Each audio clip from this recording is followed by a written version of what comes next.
What's going on, everybody, and welcome back to a new episode of GBA. In this video we're going to continue my Sega Saturn series. So basically what that is I'm basically just showing my collecting journey for the Sega Saturn. I recently picked up a Polymega, so I'm enjoying the Saturn again immensely. When I picked up the Polymega, I only had 7 Sega Saturn games, but over the last month or so I've been picking up plenty, and I just want to chronicle my journey of collecting for the system. So a couple key points for this video series. Number one, these are first impressions of the games. This is in no way a review. I've put less than an hour in most of these games up to this point. The second thing I want to say is that all of the video footage that you're seeing is through the Polymega. So that's another thing. I wanted to kind of test the compatibility with the Polymega. You know, they claim about 90% compatibility, so I figured while I'm collecting for the system, I would check that and show you guys these games playing on the Polymega. So yeah, that's pretty much what I wanted to get out of the way before I start showing the games. But yeah, so let's go ahead and let's get into it.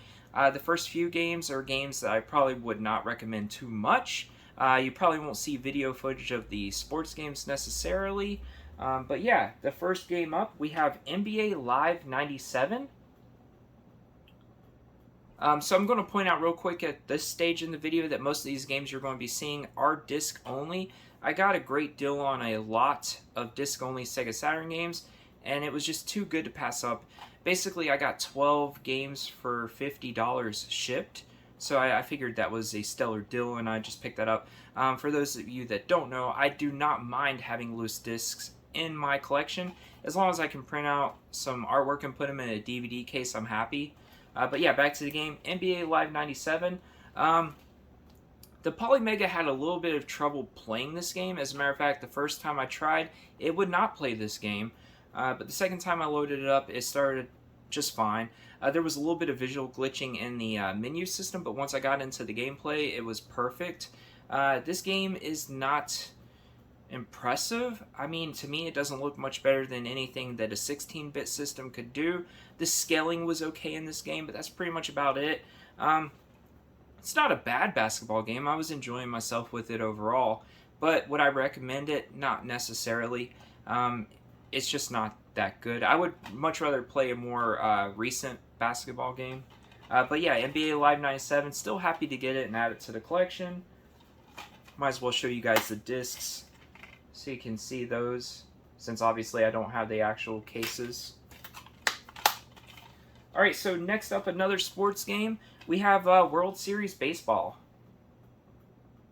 which I don't know when I talked about it, but World Series Baseball 2 was in one of these videos. This is pretty much about the same. Once again, the visuals are not overly impressive with this game. Most of it looks like a 16-bit game to me personally. The scaling is pretty good. The stadiums look okay. Players look horrible in my opinion. But this is a decent baseball game. Like I said with the basketball game, it's not bad, but I would rather play something more modern in my opinion. But like I said, World Series Baseball probably better than the basketball game, but still, I even like World Series Baseball 2 better, and I actually would rather play the Genesis versions of World Series Baseball. Alright, so next up, this game had its case, but no manual. So we have Independence Day on the Saturn. Ironically enough, every single one of these games, I found the artwork for them on coverproject.com, but it did not have Independence Day, so I just real quick printed out some image from Google and cut it out and just put it in the case. It's not perfect, but it looks decent on the shelf. As you see, it does have, you know, the rest of the artwork and stuff. I have never played this on the Saturn. I played it on PlayStation back when I was a teenager. This game does not work with the Polymega. It'll start up, but it won't play a game. And I tried several times. So unfortunately, this one is not playable on the Polymega. So up to this point, I haven't showed this many games. Like I said, I'm filming several in this series for today. But so far I've played about 33 games for the Saturn on the Polymega, and so far there's 2 of them that just refuse to work. And Independence Day is one of them. If I remember correctly, this is not a great game on the PlayStation, so I'm guessing it's probably pretty similar on the Saturn. But like I said, I can't play it, so it's hard to recommend this, especially if you're collecting just to play on the Polymega. Alright, so next up, this is kind of a blast from the past. Actually, let me show you the disc real quick, just so you can see that, since I showed the others. So we have that. And I literally just taped this artwork into the case. Alright, so this is a blast from the past because I actually played this game on the Panasonic 3DO when I was a teenager. We have OffRoad Interceptor Extreme. So I remember liking this better when I was a teenager. Playing this yesterday or whatnot, it was not very good. One thing, I don't know if every stage is like it, because like I said, I only played this for about 30 minutes, but the draw-in distance was horrible on this game. Like the fog, I could barely see in front of me. You'll probably see some of that in the video, or I might try a different stage so we can see if that's in a lot of them. But it's basically just like a combat game. You're on like an off-road terrain, so it's a little bit jarring, the movement and stuff like that too. But you're just like shooting vehicles. It's not a lot of fun. It's kind of a shallow game. It looks okay, don't get me wrong. It was more impressive on the 3DO. They did add stuff for the Saturn version. I'm not sure if this came out on PlayStation or not. But I would loosely recommend this game. It's kind of fun for a few minutes of mindless fun, but it's definitely not the best game in the world. Alright, so next up we have Tomb Raider. So yeah, I remember someone saying that this was originally supposed to just be developed for the Sega Saturn. I could be wrong, forgive me if I am, and they eventually just ported it to the PlayStation as well. But I did not like this game back when I was a teenager, and I really don't like it today either. But playing the first area last night, I actually enjoyed it a little bit better than what I remember enjoying it back then. But to be honest with you, the tank controls are a little bit out of date, obviously.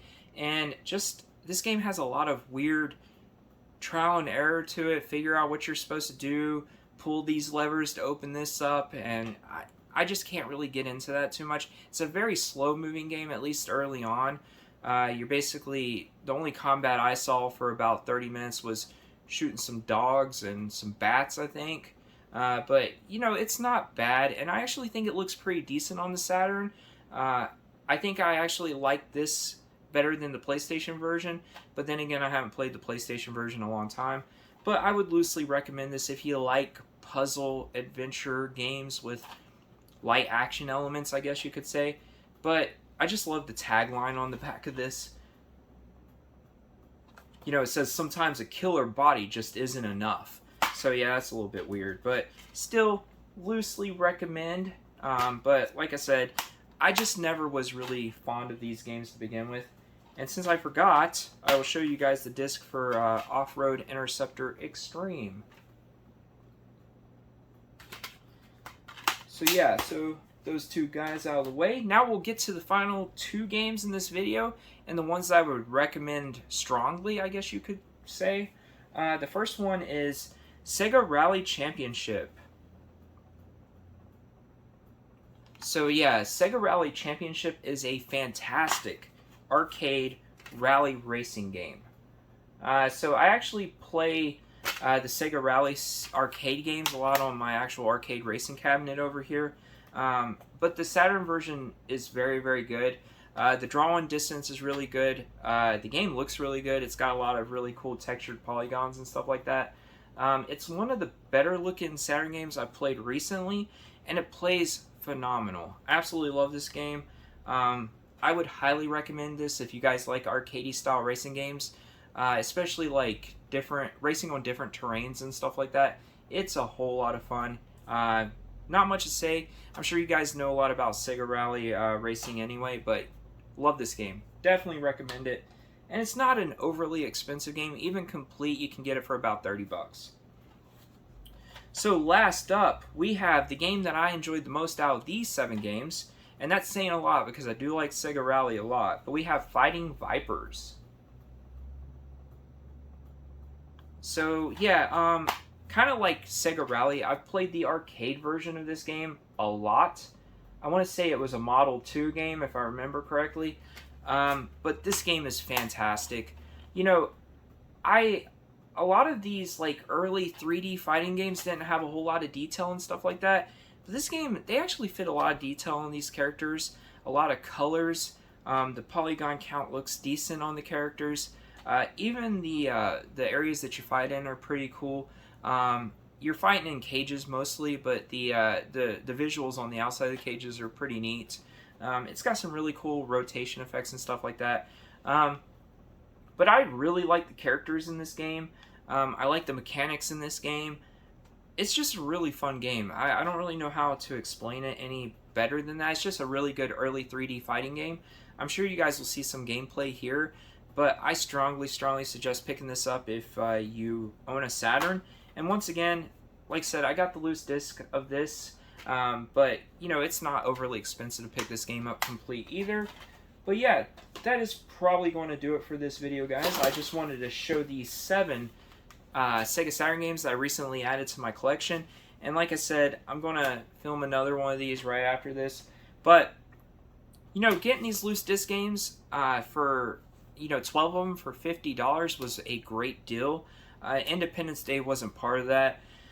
But, you know, that brings me to my conclusion in this video, guys. If you want to collect for the Saturn, it can be very expensive, but, you know, loose disc is a good way to go. A lot of times you can pay up to 50% less than what a complete in-case game is going for. If you don't mind having loose disc in your collection, which I don't, because I just want to play the video games.